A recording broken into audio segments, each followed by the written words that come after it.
Chapter 3. The Land of Dreams Among. Have you made up your mind who you're going to have to your wedding, Anne? Asked Mrs. Rachel Lynde as she hem-stitched table napkins industriously. It's time your invitations were sent, even if they are to be only informal ones. I don't mean to have very many, said Anne. We just want those we love best to see us married. Gilbert's people, and Mr. and Mrs. Allen, and Mr. and Mrs. Harrison.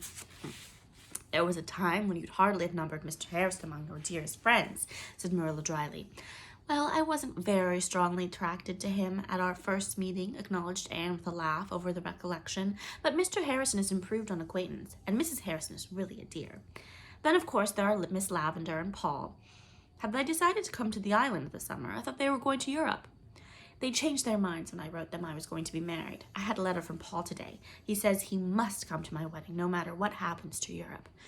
That child always idolized you, remarked Mrs. Rachel. That child is a young man of 19 now, Mrs. Lynde. Oh, how time does fly, was Mrs. Lynde's brilliant and original response. Charlotta the Fourth may come with them. She sent word by Paul that she would come if her husband would let her. I wonder if she still wears those enormous blue bows, and whether her husband calls her Charlotta or Leonora.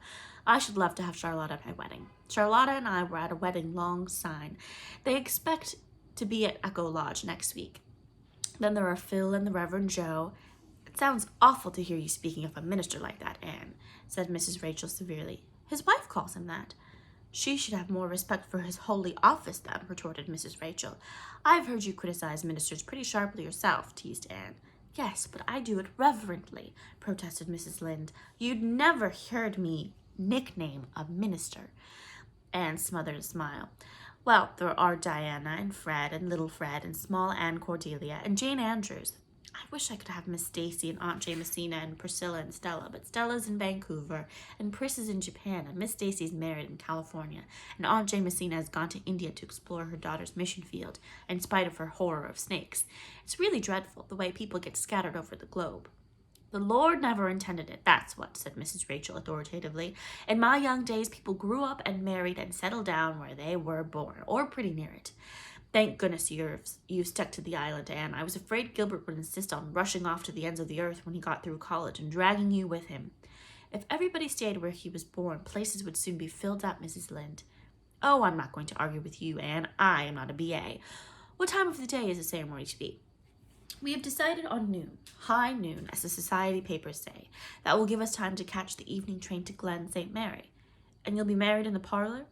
No, not unless it rains. We mean to be married in the orchard with the blue sky over us and the sunshine around us. Do you know when and where I'd like to be married if I could?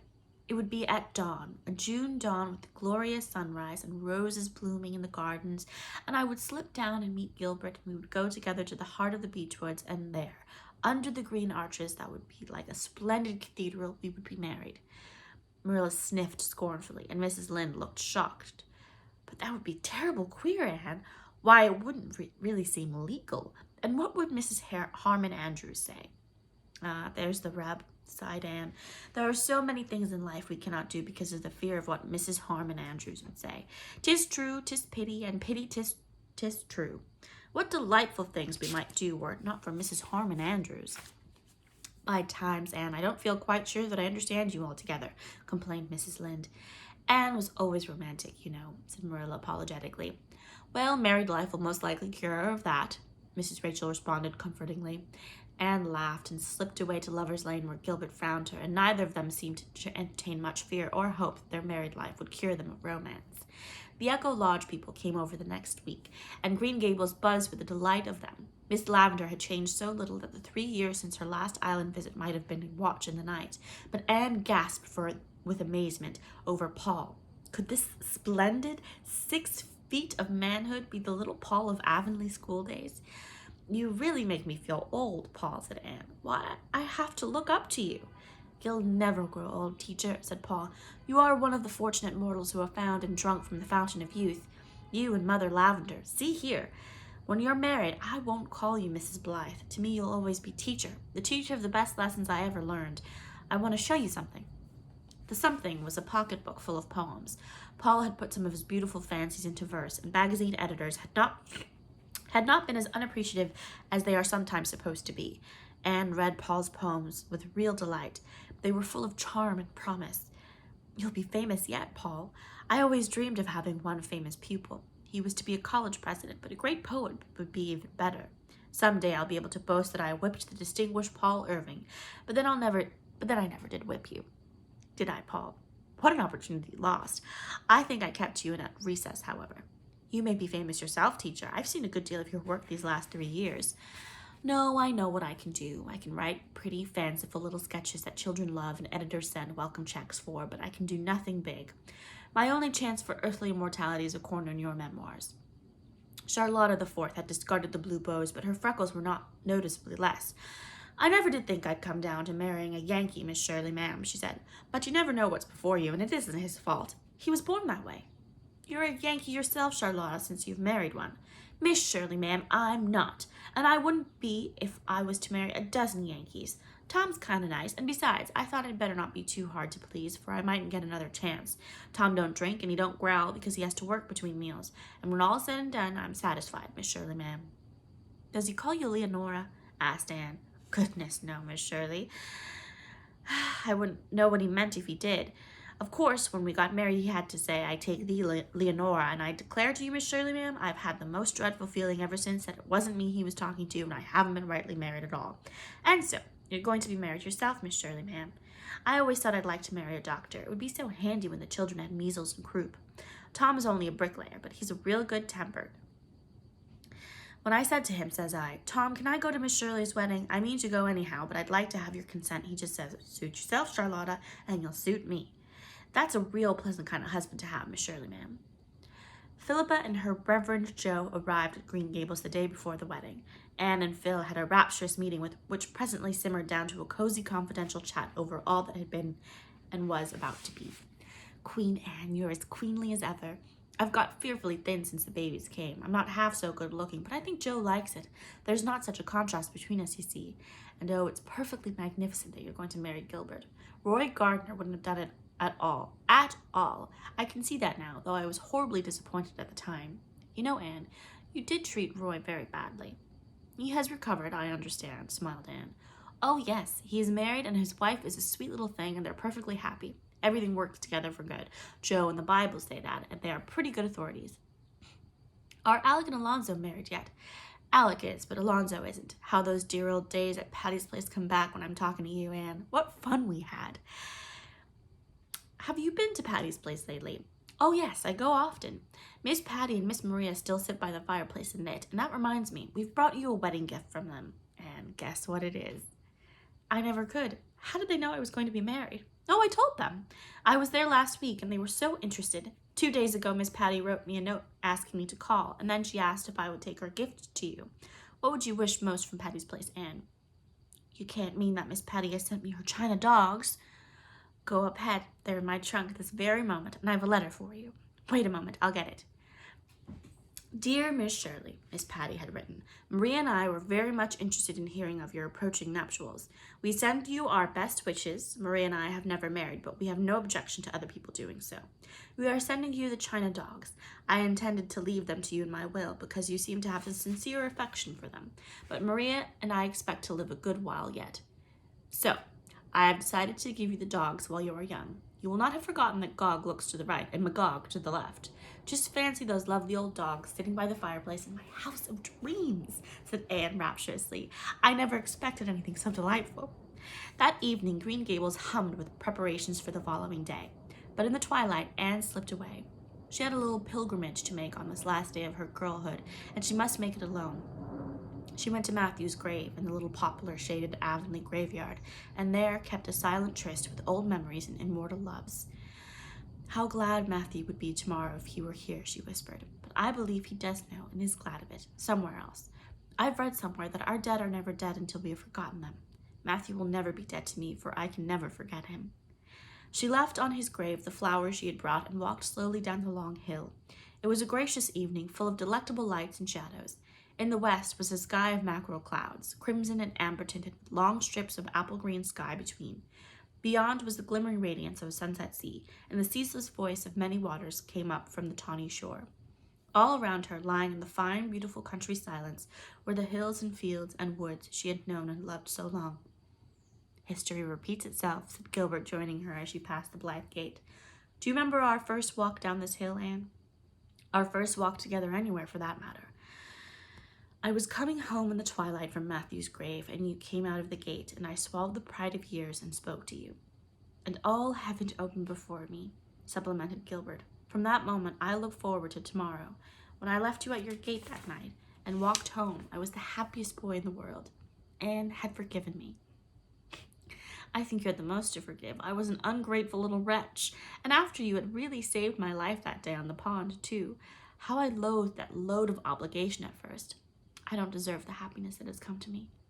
Gilbert laughed and clasped tighter the girlish hand that wore his ring. Anne's engagement ring was a circlet of pearls. She had refused to wear a diamond. I never really liked a diamond since I found out they weren't the lovely purple I had dreamed. They will always suggest my old disappointment. But pearls are for tears, the old legend says, Gilbert had objected. I'm not afraid of that, and tears can be happy as well as sad. My very happiest moments have been when I had tears in my eyes. When Marilla told me I might stay at Green Gables, when Matthew gave me the first pretty dress I ever had, when I heard that you were going to recover from the fever. So give me the pearls for our troth ring, Gilbert, and I'll willingly accept the sorrow of life with its joy. But tonight our lovers thought only of joy and never of sorrow. For the morrow was their wedding day, and their house of dreams awaited them on the misty purple shore of Four Winds Harbor. Chapter 4. The First Bride of Green Gables. Anne wakened on the morning of her wedding day to find the sunshine winking in at the window of the little porch gable and a September breeze frolicking with her curtains. I'm so glad the sun will shine on me, she thought happily. She recalled the first morning she had wakened in that little porch room when the sunshine had crept in on her through the blossom drift of the old Snow Queen. That had not been a happy wakening, for it brought with it the bitter disappointment of the preceding night. But since then, the little room had been endeared and consecrated by years of happy childhood dreams and maiden visions. To it she had come back joyfully after all her absences. At its window she had knelt through that night of bitter agony when she believed Gilbert dying, and by it she had sat in speechless happiness the night of her betrothal. Many vigils of joy and some of sorrow had been kept there, and today she must leave it forever. Henceforth it would be hers no more. 15-year-old Dora was to inherit it when she had gone, nor did Anne wish it otherwise. The little room was sacred to youth and girlhood, to the past that was to close today before the chapter of wifehood opened. Green Gables was a busy and joyous house that forenoon. Diana arrived early with little Fred and small Anne Cordelia to lend a hand. Davy and Dora, the Green Gables twins, whisked the babies off to the garden. Don't let small Anne Cordelia spoil her clothes, warned Diana anxiously. You needn't be afraid to trust her with Dora, said Marilla. That child is more sensible and careful than most of the mothers I've known. She's really a wonder in some ways, not much like that other harum-scarum I brought up. Marilla smiled across her chicken salad at Anne. It might have been suspected that she liked the harum-scarum best after all. Those twins are real nice children, said Mrs. Rachel, when she was sure they were out of earshot. Dora's so womanly and helpful, and Davy is developing into a very smart boy. He isn't the holy terror for mischief he used to be. I never was so distracted in my life as I was the first 6 months he was here, acknowledged Marilla. After that, I suppose I got used to him. He's taken a great notion to farming lately and wants me to let him try running the farm next year. I may, for Mr. Barry doesn't think he'll want to rent it much longer, and some new arrangement will have to be made. Well, you certainly have a lovely day for your wedding, Anne, said Diana as she slipped a voluminous apron over her silken array. You couldn't have had a finer one if you ordered it from Eaton's. Indeed, there's too much money going out of this island to that same Eaton's, said Mrs. Lynde indignantly. She had strong views on the subject of octopus-like department stores and never lost an opportunity of airing them. And as for those catalogs of theirs, they're the Avonlea girls' Bibles now. That's what. They pore over them on Sundays instead of studying the Holy Scriptures. Well, they're splendid to amuse children with, said Diana. Fred and small Anne look at the pictures by the hour. I amused 10 children without the aid of Eaton's catalog, said Mrs. Rachel severely. Come, you two, don't quarrel over Eaton's catalog, said Anne gaily. This is my day of days. You know, I'm so happy. I want everyone else to be happy, too. I'm sure I hope your happiness will last, child, sighed Mrs. Rachel. She did hope it truly and believed it, but she was afraid it was in the nature of the challenge to Providence to flaunt your happiness too openly. Anne, for her own good, must be toned down a trifle. But it was a happy and beautiful bride who came down the old homespun carpeted stairs that September noon. The first bride of Green Gables, slender and shining-eyed in the mist of her maiden veil, with her arms full of roses. Gilbert, waiting for her in the hall below, looked up at her with adoring eyes. She was his at last, this evasive, long-sought Anne, won after years of patient waiting. It was to him she was coming in the sweet surrender of the bride. Was he worthy of her?